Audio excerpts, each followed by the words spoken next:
Radio Anthropocène. À l'écoute du changement global.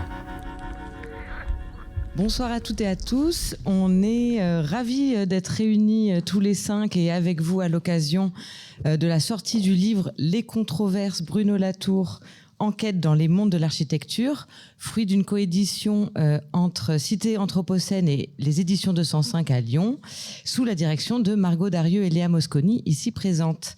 Dans cet ouvrage, vous avez cherché à questionner, avec le concours de nombreux et nombreuses contributeurs et contributrices, dont Gilles Malzac présent également, les façons dont les architectes se saisissent dans leurs pratiques, dans leurs enseignements, dans leurs recherches des travaux de Bruno Latour. Bruno Latour, je me permets de le représenter, sociologue, anthropologue, théologien et philosophe des sciences français, disparu en 2022. Un penseur à l'influence tentaculaire qui illustre la diversité des objets et des champs qu'il a considérés. Il s'est intéressé successivement, outre une analyse constante des sciences et des techniques, à la religion, à l'anthropologie, au droit, à l'écologie, à la politique. Il est notamment l'auteur de Paris, ville invisible en 1998, Face à Gaïa, 8 conférences sur le nouveau régime climatique en 2015, Où atterrir, comment s'orienter en politique en 2017 et Où suis-je, leçon du confinement à l'usage des terrestres en 2021, pour n'en citer que quelques-uns. Alors comment et pourquoi les architectes s'approprient les concepts et les outils de Latour? Que nous racontent ses emprunts, ses affiliations ou au contraire ses distanciations? Et est-ce que cela témoigne de simples références convoquées ou de modifications profondes des manières d'être et de faire des architectes? Alors Margot, Gilles, Léa, avant de vous laisser esquisser quelques éléments de réponse à ces questions, on va d'abord essayer de saisir d'où vous parlez. Vous êtes tous les trois architectes, enseignants, enseignantes et docteurs en architecture. Margot Darieux, je commence par toi au milieu, maîtresse de conférence à l'ENSA Paris-Malaquais PSL, où tu co-diriges le laboratoire de recherche architecture, culture, société, et tu es également commissaire général de la galerie Callot de l'ENSA Paris-Malaquais PSL. Gilles Malzac, maître de conférence associé en théorie et pratique de la conception architecturale et urbaine à l'École nationale supérieure d'architecture, je vais tous les dire, de Lyon. Vous êtes membre du laboratoire EVS LOR pour Lyon Architecture Urbanisme Recherche, qui rassemble des chercheurs de différents champs disciplinaires. Bon, je ne vais pas faire la liste des champs disciplinaires. Et Léa Mosconi, cofondatrice avec Henri Bonny de l'atelier Bonny-Mosconi, maîtresse de conférence à l'ENSA Paris-Belleville, chercheuse à l'Institut parisien de recherche architecture, urbanistique, société et présidente de la Maison de l'Architecture Île-de-France. Et pour animer cette discussion, je serai accompagnée par Antoine Bégel, architecte, cofondateur de Commune à Lyon, enseignant à l'ENSA Paris-La Villette, membre du laboratoire GERFO, groupe d'études et de recherche philosophie, architecture, urbain. Voilà. Je te passe le micro. Merci Marie. Pour commencer, on voulait vous interroger sur votre première rencontre ou une rencontre en tout cas avec Bruno Latour. Et donc, c'était de nous partager à quelle occasion vous l'avez découvert, par quel sujet vous l'avez abordé ou discuté sa pensée. En gros, quel lecteur, lectrice êtes-vous de Bruno Latour? Et puis, pourquoi pas, en quelques mots, appuyer une idée latourienne qui vous motive, quoi. Voilà. Merci beaucoup. Merci beaucoup pour cette invitation et juste pour commencer, dire qu'on est vraiment très, très heureuse, je pense avec Margot, de voir l'aboutissement de ce travail, de voir le livre, et on remercie très, très chaleureusement et les éditrices et vous de nous donner l'occasion d'en parler et d'en débattre. Moi, ma première rencontre avec Bruno Latour, elle se fait à l'école d'architecture de Paris-Malaquais, alors que je suis étudiante en mémoire avec François Chalin et que j'ai besoin de m'outiller pour réfléchir à l'héritage encombrant de la modernité. Et donc, je commence par lire « Nous n'avons jamais été modernes » et j'ai l'impression tout à coup que j'ai des outils pour appréhender une sorte de monstre qui plane au-dessus et de l'école et du début de la pratique professionnelle. Et il y a un texte particulier qui n'est pas enfin voilà, qui m'a particulièrement marqué, qui est issu d'une conférence qu'il a donnée à l'Akato au début des années 2010, où il y a tout un passage autour de Frankenstein et où il fait une sorte d'analogie entre la créature de Frankenstein et la modernité et la question de l'outillage à mettre en place pour penser à ce qu'il appelle avant les hybrides, qui est un terme qu'il n'utilisera plus, mais pour penser ces héritages encombrants qui nous arrivent et qui me semblent être à ce moment-là extrêmement précieux. Donc c'est plutôt et par les outils et par la modernité, moi, que je rencontre le travail de Bruno Latour, qui à l'époque est assez peu présent, en tout cas dans cette école-là à ce moment-là, donc à la fin des années 2000, qui est assez peu présent, en tout cas dans cette école d'architecture. Moi, c'est par un autre versant de la vie de Bruno Latour que je le rencontre. En tant que doctorante en architecture au sein de l'école d'architecture de Paris-Malaquais, toujours au sein du laboratoire ACS, sous la direction de Jean-Louis Violot, qui est sociologue. Et je m'intéresse à cette figure de l'auteur-architecte et à cet objet qui est l'œuvre, enfin cette espèce d'étrange binôme entre l'auteur et l'œuvre. Dans une partie plutôt, on va dire, héritée de mon directeur de thèse, je vais plutôt travailler sur la sociologie critique, dans la veine de Boltanski, etc. Et en empruntant aussi pas mal de choses à la sociologie de l'art. Et dans une deuxième partie, où je vais plutôt m'intéresser à ce qu'est l'œuvre architecturale, donc la première partie est plutôt autour de la question de qui est cet auteur, qui est l'architecte, quelle est cette figure. Et dans une autre partie, je m'intéresse plutôt à essayer de comprendre ce qu'est l'œuvre architecturale entendue comme œuvre collective. Et à partir de là, c'est plus du côté de la sociologie critique que je vais commencer à m'outiller, mais plutôt paradoxalement du côté de la sociologie des sciences. Et en fait, avant de découvrir Bruno Latour, je découvre Antoine Aignon, qui est un autre sociologue, qui lui a beaucoup travaillé sur la musique et la fabrique de la musique en tant qu'œuvre collective. Et à partir de là, je découvre tout un pan de la sociologie qui se déploie plutôt auprès des ingénieurs et de la question des innovations. Et donc je découvre le centre de sociologie de l'innovation, qui est en fait ce laboratoire qui a dirigé pendant très longtemps Bruno Latour, qui en fait correspond à sa première vie de sociologue des sciences. Et donc il dirige ce laboratoire, il y travaille avec Antoine Aignon, mais il y travaille aussi avec deux autres personnes très importantes en sociologie des sciences, que sont Madeleine Acriche et Michel Callon.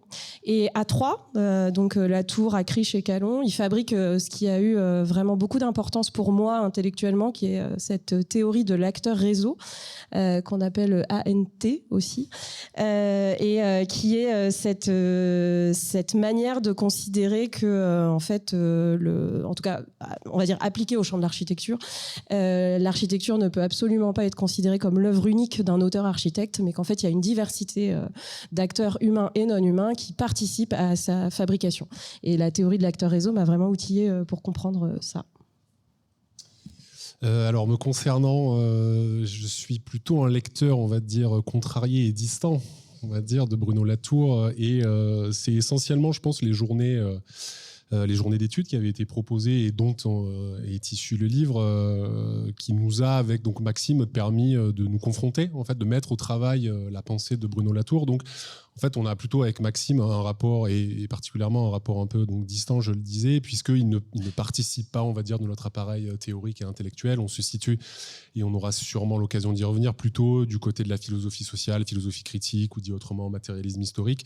Ce qui fait que Bruno Latour fonctionne plutôt comme un contrepoint, en fait, à notre perspective critique et une auscultation de l'architecture insérée dans des rapports de production, insérée dans une modalité particulière historiquement située qui est le capitalisme. Et à ce titre-là, il y a un jeu d'aller-retour avec la pensée de Bruno Latour, puisque, on va dire, et on y reviendra sûrement, mais toutes ces catégories-là issues de l'économie politique que je cite sont précisément des catégories qui sont en grande partie déconstruites par Bruno Latour. Donc, ce livre-là, l'article qu'on a écrit et notre contribution, en fait, on s'est saisi, on va dire, de la pensée de Bruno Latour, d'essayer de comprendre pour quelles raisons, c'est comme ça qu'on ouvre l'article, pour quelles raisons les architectes lisaient Bruno Latour. Et donc, on a essayé de faire cette forme d'herméneutique un peu du soupçon, d'essayer de questionner, on va dire, qu'est-ce qui se cache derrière cette appropriation en dominance, on va dire, de la pensée de Bruno Latour. Et donc, voilà, on y est venu par des chemins un petit peu de traverse, mais aussi parce que, alors c'est là où aussi où peut-être la proximité avec la pensée de Bruno Latour nous fait après, j'allais dire colore, on va dire en partie ce matérialisme historique, puisque dans la pédagogie, moi, je me suis rendu compte aussi que j'utilise inévitablement Bruno Latour, notamment sur la question des controverses, cette cartographie des controverses qu'il a essentiellement paramétrée, et aussi un article que je trouve assez fondamental, l'article coécrit avec Albena Yaneva, il me semble, « Donnez-moi des fusils, je ferai bouger des bâtiments », qui requestionnent en fait les modalités de représentation euclidienne très largement héritées et des outils, des dispositifs techniques de représentation dont on hérite en tant qu'architecte. Donc voilà, il y a aussi une sorte de coloration, on va dire, de cette parole située qui est la nôtre vers Bruno Latour. Mais voilà, pour terminer, c'est plutôt en lecteur contrarié qu'on en est venu à Bruno Latour, quoi. Contraint et forcé. Non. Pour un deuxième tour de table, on vous propose d'entrer un peu plus dans la matière du livre, si vous le voulez bien. Peut-être Léa, Margot, d'abord, voilà, sur la genèse de ce projet, donc il y a l'aboutissement de 3 ans de recherche, il me semble, pour toutes les deux, et peut-être dans la manière où vous avez voulu construire cet ouvrage collectif. On a compté avec Léa, c'est un ouvrage qui a été fait à 54 mains, donc c'est très loin d'être une œuvre avec un seul ou une seule auteurice. Peut-être juste dire qu'on s'est saisi de ce sujet-là au lendemain du décès de Bruno Latour, avec cette intuition que, en fait, on voyait bien dans les écoles d'architecture que Face à Gaïa, notamment, qui était sorti en 2016, avait été un ouvrage hyper important pour se saisir des questions environnementales. Et puis à l'aune du Covid, tous les travaux qui avaient été diffusés sur AOC, du questionnaire pour voir de quoi on dépend, le livre Où atterrir, etc., étaient vraiment des livres qui étaient saisis par les architectes. Et donc au lendemain du décès du philosophe, on a appris nos petits outils de chercheuses en architecture qui enquêtons les architectes avec beaucoup d'intérêt pour essayer d'aller sonder les réceptions de ces travaux chez les architectes, en se disant que on allait y voir des choses a priori assez uniformes, qui étaient de l'ordre d'abord de la question de la crise écologique. Et en fait, c'est vrai que la première chose qui nous a sauté aux yeux, c'est que c'était très contrarié, en fait, les réceptions de Bruno Latour. Oui, on a commencé par un article, et puis en faisant l'article, on est allé interroger, donc ce que tu disais, 5-6 architectes, enseignants. Puis on s'est dit, en fait, on a envie d'approfondir. On a organisé des journées d'études et qu'on a organisé de manière extrêmement, on s'est dit, on veut comprendre ce qui se joue dans les écoles, comprendre ce qui se joue dans les laboratoires, comprendre ce qui se joue dans les agences d'architecture. Et donc, on a organisé ces journées d'études autour de ces 3 lieux pour voir quelles étaient les réceptions aussi assez hétérogènes dans ces 3 lieux. Et à la suite de ces journées d'études, il y a eu plusieurs controverses assez mouvementées et vives. Et donc, on a pensé le livre, non pas comme des actes de ces journées d'études, mais on s'est dit, on va se mettre en position d'enquêtrice et enquêter ces controverses. Donc, il y a de la matière, des pièces à conviction qui viennent de ces journées d'études, mais aussi, on a demandé à d'autres auteurs, autrices, de participer à alimenter cette sorte d'enquête dans la controverse. On a mis le facsimilé de l'article qu'évoquait tout à l'heure Gilles, et on a essayé de réfléchir aussi aux modalités, parce que ça c'est quelque chose peut-être qu'on n'a pas dit, mais je pense qu'il nous traverse toutes les deux, qui est aussi le rapport aux modalités, au format que proposait Latour, qui est aussi une des prises avec le monde des architectes. Latour, en pensant des entrecroisements disciplinaires aussi dans la restitution, quelque part, il est audible au monde des architectes. Et donc, cette question des formats était extrêmement importante pour nous.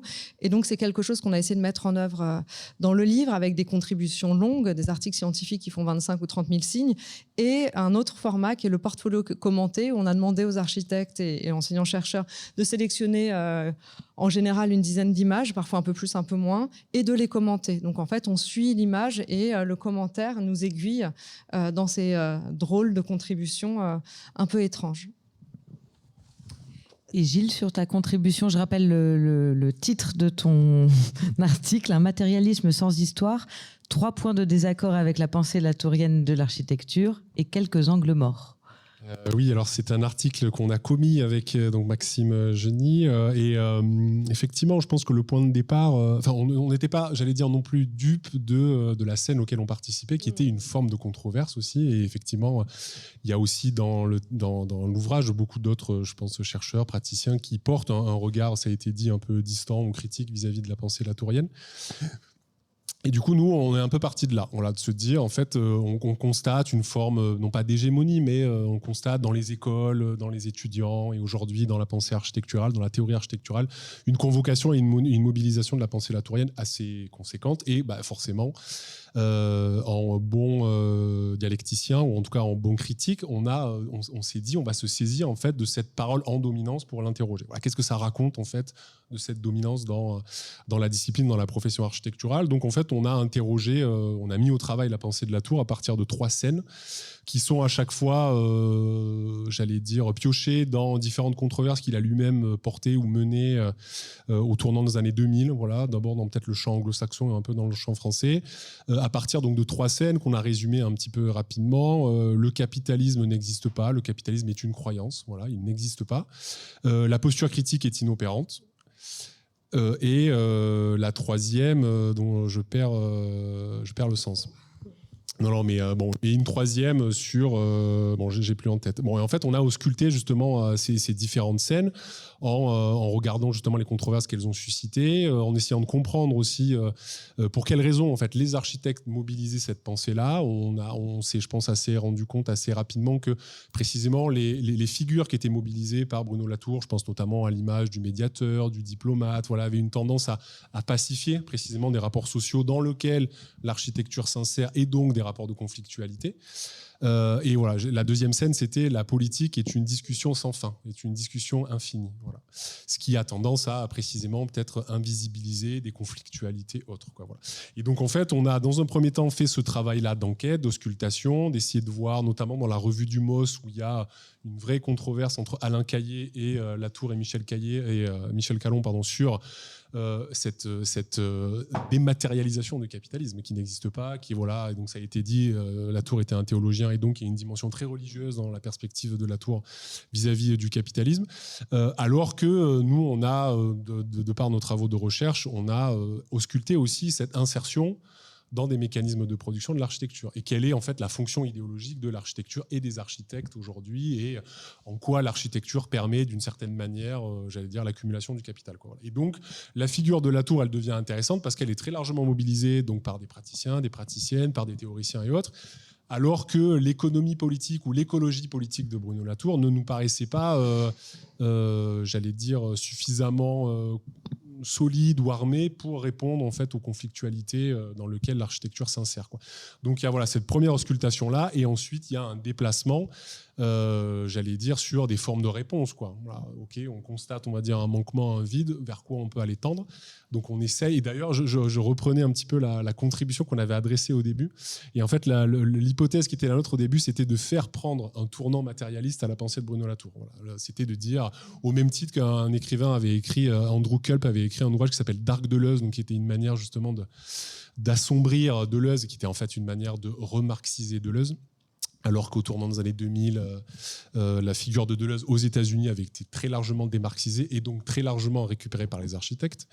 On avait essayé un peu sur cette forme d'analogie, de fabriquer un autre Latour, quoi, un Latour bruyant, quoi, en disant un loud Latour, en se disant est-ce qu'on arrive à faire prendre ce tournant matérialiste. En fait, après, on a un peu réorienté parce que je pense que peut-être consubstantiellement, la pensée de Bruno Latour ne peut pas prendre ce tournant matérialiste. Peut-être on en reparlera.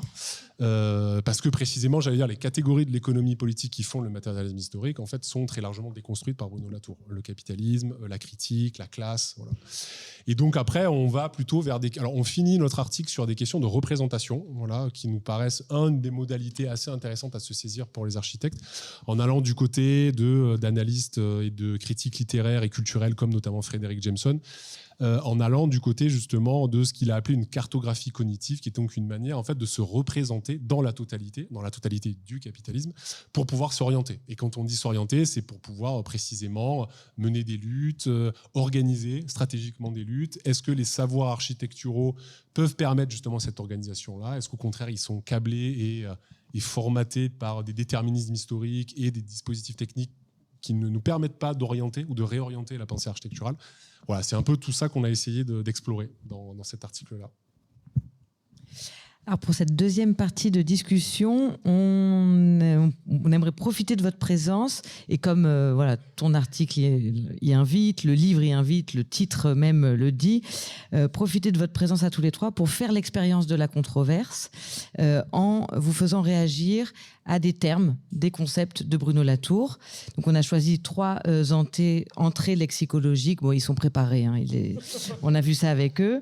Voilà, pour vous interpeller et ainsi voir comment les outils latouriens peuvent-ils aider, peuvent vraiment vous aider, vous spécifiquement, à repenser votre rapport au monde et évidemment plus particulièrement à la discipline architecturale. Alors la première interpellation, elle concerne l'Anthropocène. Bruno Latour fait de l'Anthropocène un repère clairement détectable, bien au-delà de la frontière de la stratigraphie. Ce n'est pas seulement une nouvelle ère géologique, c'est le concept philosophique, religieux, anthropologique et politique le plus pertinent, selon lui, pour échapper aux notions de moderne et de modernité. Alors, quelle acception est-ce que vous faites, vous, de l'Anthropocène et à quelle fin ? Et en quoi l'Anthropocène, selon Bruno Latour, est-elle pertinente? Et est-ce qu'il y aurait d'autres termes peut-être plus opérants pour décrire ce que nous vivons? J'ai toujours trouvé qu'il y avait une petite ambivalence de Latour par rapport au terme Anthropocène, qu'il a à la fois énormément défendu notamment quand... Bonneuil et Fressos ont commencé, les 2 historiens de l'environnement qui ont écrit l'événement Anthropocène, à dire que finalement Capitalocène serait plus opérant, serait plus politique. Et Latour a vraiment tenu à ce terme d'Anthropocène. Moi, j'avais interrogé Bruno Latour autour des années 2017-2018 pour une exposition. Et je lui avais proposé le mot de modernocène. Et il avait fait une pirouette. Il avait dit, mais non, mélanger du latin et du grec, c'est dégoûtant. Mais il était revenu en revanche sur ce terme de capitalocène en disant que finalement, ça instaurait une sorte de clivage dans le terme qui empêchait le terme de fédérer. Et par ailleurs, il a quand même vachement défendu la notion de nouveau régime climatique. Donc à la fois, il a beaucoup défendu le terme d'Anthropocène, en même temps, il apporte un autre vocabulaire avec le nouveau régime climatique. Et je pense que par rapport à ce qu'évoquait Gilles à l'instant sur le caractère politique ou apolitique de Bruno Latour, c'est sûr que le choix des termes et le choix d'Anthropocène plutôt que Capitalocène raconte quelque chose qui a fait débat avant de faire débat dans le monde de l'architecture. Moi, j'ai le souvenir de séminaires avec les historiens, donc Christophe Bonneuil, Jean-Baptiste Fressos et Latour, où cette question du récit apolitique que revêt le terme Anthropocène est mis au cœur d'un débat extrêmement houleux aussi. Donc, je pense que ce terme, en fait, raconte beaucoup des points de désaccord que vient de dire Gilles et aussi de l'ambivalence de Bruno Latour. Et après, j'ai une petite question, je ne sais pas si je peux me sortir. Non, j'ai une petite question où le caractère apolitique de Latour a été très... critiqué, c'est pas le bon mot, mais mis en avant, surtout sur sa deuxième période. Or, sa trajectoire humaine, au contraire, c'est vachement politisé. Latour, première période, est beaucoup plus apolitique et voire réactionnaire que le Latour, deuxième période, dans son engagement personnel. J'aimerais savoir... Donc je ne dénie pas à Bruno Latour son caractère politique, à sa pensée. Voilà, de quelle politique on parle. Ce qui, je pense, aussi renvoie à d'autres terminologies, d'autres concepts un peu connexes, notamment sur la question de l'enquête. Peut-être qu'on y reviendra, mais c'est de dire... À partir du moment où, j'y reviens à cette scène-là, mais si on dénie une forme de matérialité au capitalisme, en fait, comment on peut se saisir en fait de ces outils de l'enquête pour documenter le réel? Voilà. Et donc, on en viendrait aussi à se demander de quel réel parle-t-on, de quelle administration du réel parle-t-on. Donc, je trouve que là, il y a un vrai sujet et qui, je pense, est au cœur en fait aussi du saisissement par les architectes en fait de ces notions-là, parce que ça suppose aussi des engagements politique. Et donc, je trouve qu'il peut y avoir une politique de Bruno Latour qui a effectivement, dans un premier temps, a été plutôt associée à une forme de libéralisme conservateur et qui s'est déplacée. je pense indéniablement. Est-ce qu'il s'est suffisamment déplacé pour penser justement des formes de radicalité, des formes de conflictualité ? On ne le pense pas. Enfin, en tout cas, c'est une question qu'on pose. Et justement, pour en revenir à la question de la terminologie, effectivement, bon, c'est un débat dans l'économie politique, dans l'écologie politique, de savoir est-ce qu'on parle de plantationocène, de stulocène, bon, là, de technocène, thanatocène, effectivement. Il y a peut-être la nécessité, c'est pas juste, je pense, des débats sémiologiques ou sémantiques. En fait, il y a une vraie nécessité à poser en fait les termes. Dans l'article, on cite beaucoup un penseur de l'écologie qui s'appelle Jason W. Moore, qui justement, lui, a beaucoup travaillé sur la déconstruction de ce terme-là d'anthropocène, qui en fait a une vraie vocation aussi pédagogique. Je pense que qui précisément peut-être fédère un grand nombre de personnes, ce qui était aussi peut-être la vocation de Bruno Latour. Enfin, dans un de ses derniers livres, Manifeste pour une géoclasse, l'objectif de cette géoclasse, en fait, c'est d'être majoritaire. Et donc, en fait, si on veut être majoritaire, il faut trouver des formes de consensus, Et en fait, on retombe un petit peu sur tout ce qui fait l'appareil de Bruno Latour, quoi. Donc après, la question, c'est peut-être où est-ce qu'on se positionne, quoi. Où se positionnent les architectes et en fait, où se positionnent-ils par rapport à des héritages idéologiques, à des fonctions idéologiques qui ont été les leurs. Et donc, nous, dans l'article, c'est un peu ce qu'on analyse en se disant, a priori, oui, les architectes se positionnent plutôt du côté de Bruno Latour. Dit un peu rapidement, a priori, les architectes lisent beaucoup plus facilement Bruno Latour qu'Andreas Malm. Si jamais je dois reprendre un peu, voilà, précisément le texte d'Andreas Malm. Mais même si c'est des figures qui peuvent paraître un petit peu, polémiques, je trouve que ça amène en fait, au-delà des questions politiques, ça amène en fait à des questions stratégiques, à des questions de représentation, des questions d'alliance, parce que Bruno Latour parle beaucoup aussi d'alliance. Quelles sont les alliances qu'on est prêt à faire et quelles sont la place qu'on accorde aux savoirs architecturaux pour fabriquer ces alliances-là. Voilà. Marco, tu veux... Non. Ok. Pour continuer, on voulait vous interroger sur l'ontologie plate, donc une proposition de Latour qui a été beaucoup reprise, et aussi parce qu'elle renvoie notamment à la question de l'acteur réseau dont on a déjà cité. L'idée centrale étant que tout ce qui existe a le même statut ontologique. Ni les humains, ni les institutions, ni les objets, ni les microbes ne sont plus réels ou plus importants que les autres, les uns que les autres. Tout le monde reste sur le même plan, sans présupposé philosophique ou éthique, en un sens. Donc ça a eu un succès autour de l'ontologie, clairement. Donc peut-être vous pouvez nous partager comment vous comprenez cette ontologie plate, comment vous arrivez à vous en saisir, et aussi, parce qu'elle est parfois remise en question, cette vision vous semble-t-elle adaptée au monde en train de se faire, ou voilà, quelle autre proposition on pourrait imaginer ? Peut-être sur ça, je peux essayer d'expliquer ce que moi j'ai compris de l'ontologie plate et de la manière dont elle m'outille aujourd'hui vraiment pour essayer de penser l'architecture comme un objet controversé, voilà. Donc au sens de collectif, en fait. Donc cette ontologie plate, c'est cette idée de considérer que le monde social se construit non pas autour de sujets et d'objets, mais uniquement d'actants qui ont tous un pouvoir agissant les uns sur les autres et qui se mettent en attachement, en alliance, pour fabriquer la société. Alors en l'occurrence, la petite société qui nous intéresse dans notre champ, c'est l'architecture.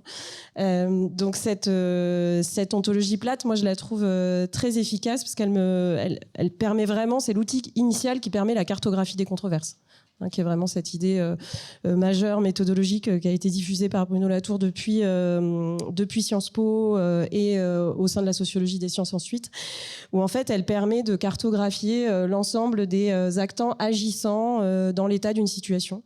C'était Jean-Louis Violot qui nous disait qu'en fait, pour les architectes, la cartographie des controverses, elle est quand même plus glamour à saisir que de parler du système d'acteurs qui fédère une situation urbaine, quoi. Voilà, on a plus envie de parler de controverses.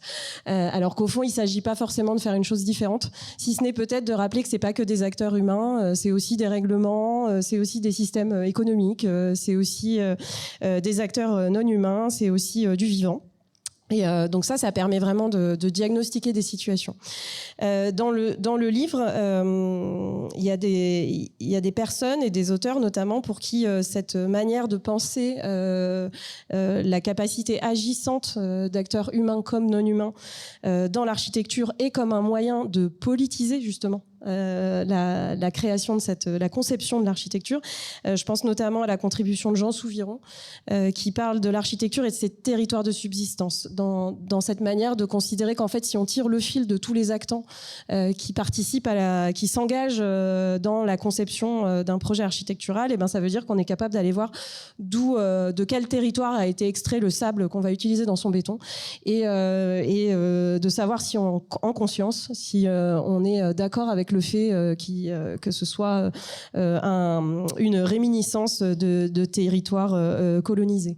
Voilà, c'est une manière pour moi, l'ontologie plate, c'est un vrai outil en fait de politisation, dans la mesure où en fait le fait de diagnostiquer le proche et le lointain autour d'une cartographie très précise, ça permet en fait de se positionner très clairement sur ça rend visible en fait les éléments avec lesquels on va collectivement fabriquer du projet. Alors après, ça a aussi des choses un peu plus naïves, on pourrait dire, c'est-à-dire que d'un coup on se met à donner un pouvoir à des choses qui vraiment en ont-elles, les plantes, les petites herbes qui poussent sur un terrain qu'on met sur une carte des actants d'un projet, ont-elles réellement un pouvoir à l'échelle de l'ensemble on va dire des flux financiers et politiques qui se mettent en jeu à l'intérieur d'un projet? Je sais pas. En tout cas, voilà, il peut y avoir des perceptions. Peut-être on peut s'interroger sur la forme de naïveté qui peut émerger de ce type de cartographie.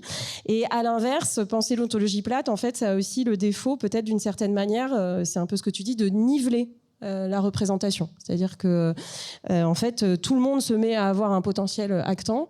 Et alors, la contribution la plus manifeste, je trouve, sur ce champ-là dans le livre, c'est celle de Milena Koutani, qui explique que en fait les outils de Bruno Latour, alors elle parle pas forcément de la cartographie des controverses, mais on voit comment en fait c'est un peu influencé par cette logique-là, lui permettent en fait de comprendre ce qui se passe dans des situations de ZAD où des lieux sont à défendre, et en fait les arguments qui sont empruntés pour défendre ces lieux sont des arguments qui ont attrait plutôt aux éléments non humains présents sur le site.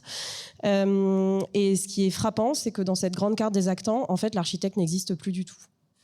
Voilà, c'est plus du tout un actant qui est actif dans les controverses observables.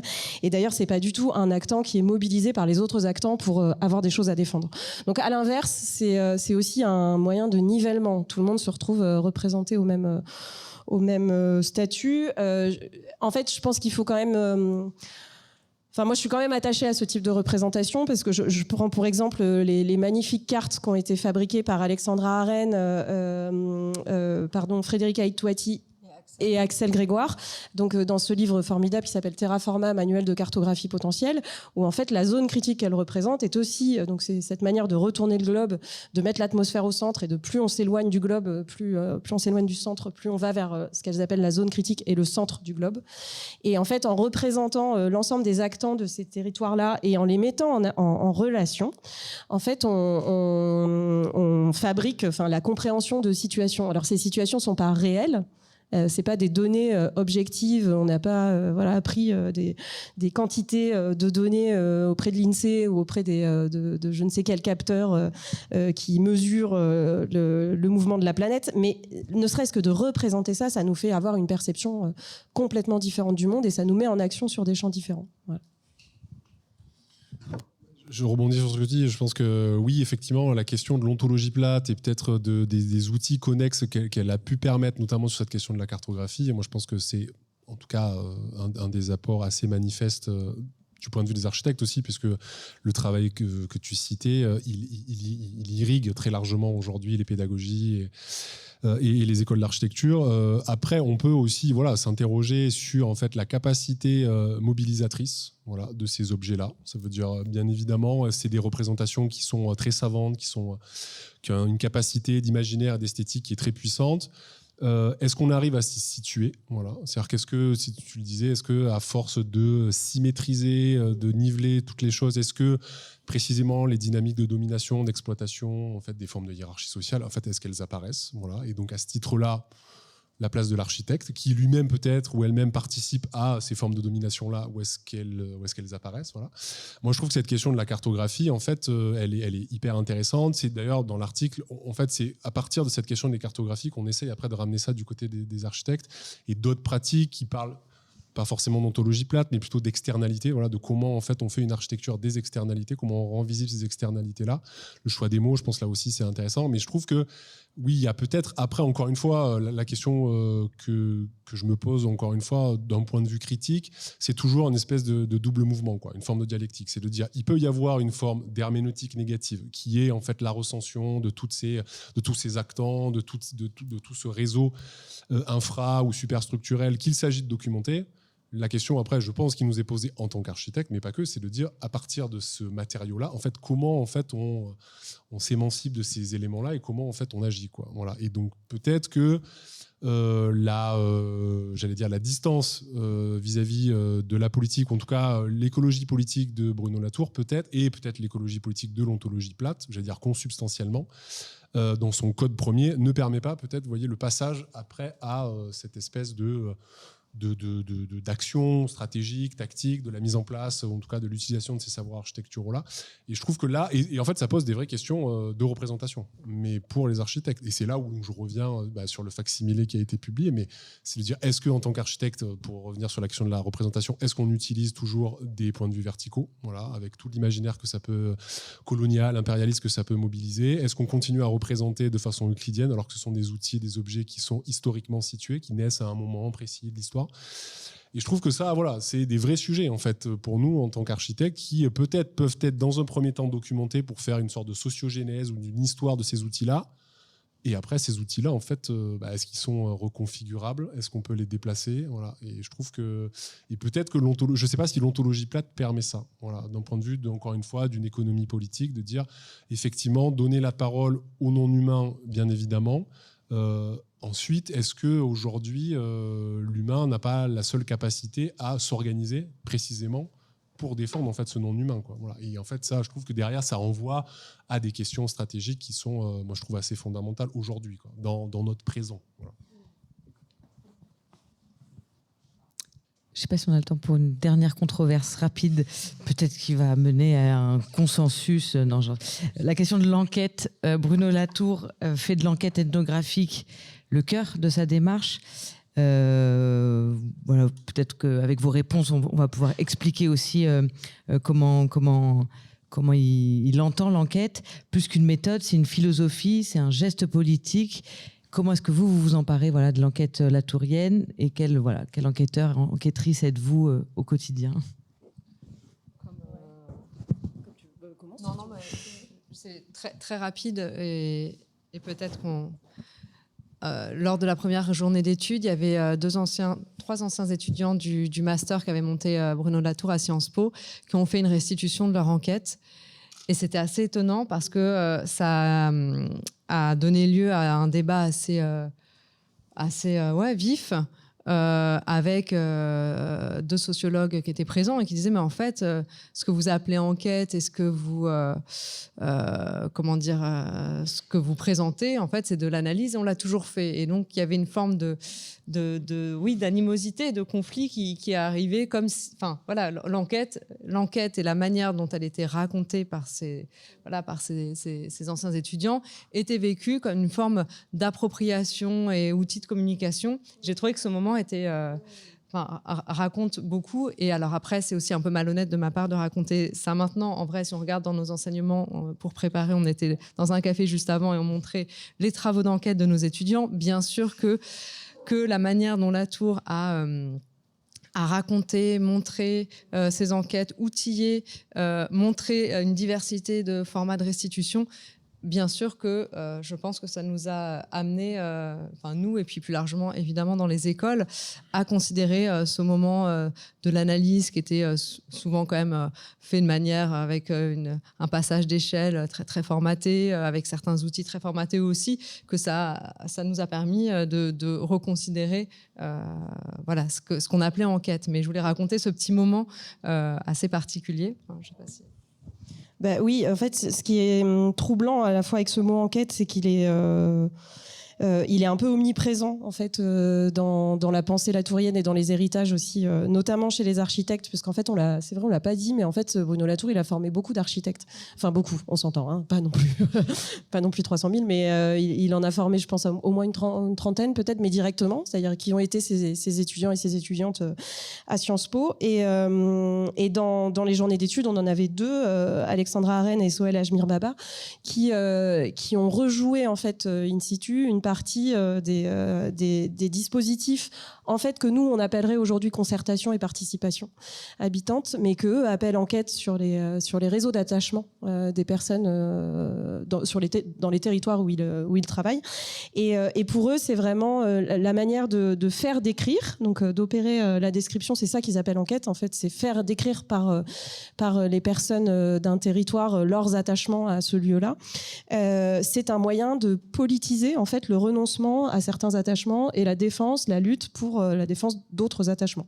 Donc la situation d'enquête, en tout cas chez ces architectes-là, c'est vraiment un moyen de faire changer les choses. C'est-à-dire on décrit pour aller ensuite vers l'action et avoir un programme d'action.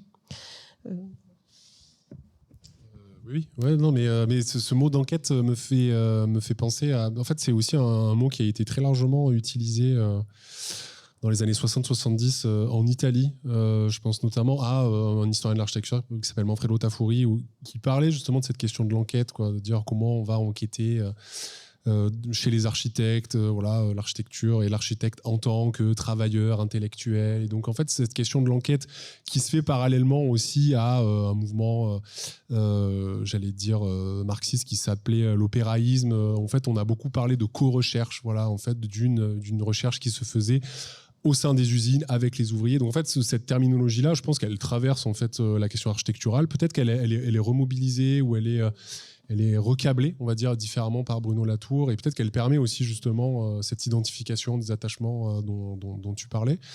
Après, moi je trouve qu'en fait, on revient, en fait, je pense que la pensée de Latour, on le voit, en tout cas là, de ce que je comprends, elle est aussi très largement interconnectée, parce que quand on parle d'enquête et quand on parle précisément de dispositifs qui permettent des processus de participation et tout, la question c'est, on y revient à cette modalité de la parole sans fin, quoi. Est-ce que la politique, à un moment donné, est cette mise en commun sans fin de cette parole qui doit circuler inlassablement? Est-ce qu'on doit viser des formes de consensus? Est-ce que la question de la démocratie, c'est pas aussi à un moment donné instituer des formes de conflictualité et de dissensus? Est-ce que l'enquête permet ça? Est-ce que l'enquête permet d'identifier en fait précisément peut-être les points d'achoppement? Je sais pas trop. Effectivement, les exercices qui avaient été livrés, moi je trouvais à la fois qu'ils étaient très intéressants parce qu'il y a des formes de mouvement, de mise en mobilisation du corps et tout, et à la fois j'avais un souvenir, non pas forcément d'une gêne, mais en fait d'une interrogation, quoi, de me dire ok, là on est en train de parler de sujets qui peut-être sont hautement plus conflictuels que en fait le dispositif scénique dont on est en train de rendre cas, quoi, Et donc je trouve que, mais là aussi, moi je trouve que cette question de l'enquête, elle devient extrêmement pertinente puisqu'elle renvoie à ces questions d'externalité, de mise en visibilité, et donc ça renvoie aussi, je pense j'y reviens à cette question de la cartographie cognitive de Jameson, qu'il emprunte lui-même à Kevin Lynch en disant en fait pour pouvoir s'approprier une ville, il faut pouvoir s'y déplacer et il faut pouvoir se reconnaître dans cette ville-là, quoi. Donc en fait, si on veut se reconnaître aujourd'hui dans cette totalité qui est le monde dans lequel nous sommes, il faut pouvoir enquêter les conditions dans lesquelles nous nous insérons, quoi. Et donc je trouve que cette modalité de l'enquête, elle devient pour nous intéressante puisque en fait on utilise, parce qu'on a des dispositifs de représentation qui peuvent permettre justement peut-être des formes non pas de consensus mais de partage, quoi. Voilà. Merci. Pour continuer cette discussion infinie, et avant de passer la parole à l'Assemblée, peut-être qu'on peut livrer quelques petits éléments. En tout cas, ce qui est intéressant, c'est qu'on voit que Bruno Latour, comme le souligne Pierre Chabard dans le livre, permet d'ouvrir une brèche définitive dans nos certitudes concernant l'urbain et ses représentations. En tout cas, il nous met en mouvement, il nous dérange, il nous déplace, et il nous offre des outils pour nos pratiques de recherche en agence, en école, et aussi des concepts. Et je dirais Bruno Latour et plus généralement sa bande, parce que peut-être qu'on n'a pas aussi insisté, mais en fait, autour de Bruno Latour, il y a eu un gros groupe, quoi. Il n'était pas seul, et donc tous ces gens-là ont compté, et qui continuent à semer et à essaimer aujourd'hui. Et en tout cas, voilà, comme on en avait parlé dans la préparation, je voulais vous partager ce qui s'est passé au laboratoire dans lequel je suis, où on s'attache à la question d'une amitié avec la philosophie. Et beaucoup d'entre nous ont fait le Master SPIP. Et beaucoup d'entre nous ont participé à des événements scientifiques. Il y a notamment eu un colloque autour de l'expérience, et qui était une sorte de rencontre entre, disons, d'un côté le pragmatisme et de l'autre côté de la phénoménologie. Et en un sens, cette rencontre, elle a permis un premier atterrissage, ou en disant une première forme de repolitisation. On en a parlé. Mais effectivement, elle ne peut être fructueuse pour nous que si elle est critique. C'est là où peut-être on aura un point de désaccord avec Latour, mais bon, peu importe. Et donc, comme Gilles l'a souligné, un réalisme pragmatique sans posture critique pose problème pour décrire et agir dans notre monde abîmé par le capitalisme, quand même, on ne peut pas se mentir. Mais pour que la repolitisation soit possible, il faut un ancrage. Et vous proposiez, Margot et là, une traversée tumultueuse. Et donc ça nous intéresse bien de reprendre ça pour que la circulation des idées puisse se faire. Et puis pour trouver des manières de faire et penser entre objectivité et militantisme. C'est deux choses que vous soulignez dans l'ouvrage, qui me semble intéressant de reprendre. En fait, il s'agit pour nous, en certain sens, de faire des reprises avec d'autres penseurs et penseuses, et notamment sur l'enquête dont on parlait. Aujourd'hui, nous, en école et dans les recherches, on voit beaucoup d'enquêtes qui associent la pensée de Latour avec d'autres penseurs-penseuses. Je pense par exemple à Arouet, Singh ou Liboiron, et qui cherchent de nouvelles méthodes et manières de situer, d'engager des recherches inclusives et chevelues, on pourrait dire, pareil, pour reprendre le bouquin.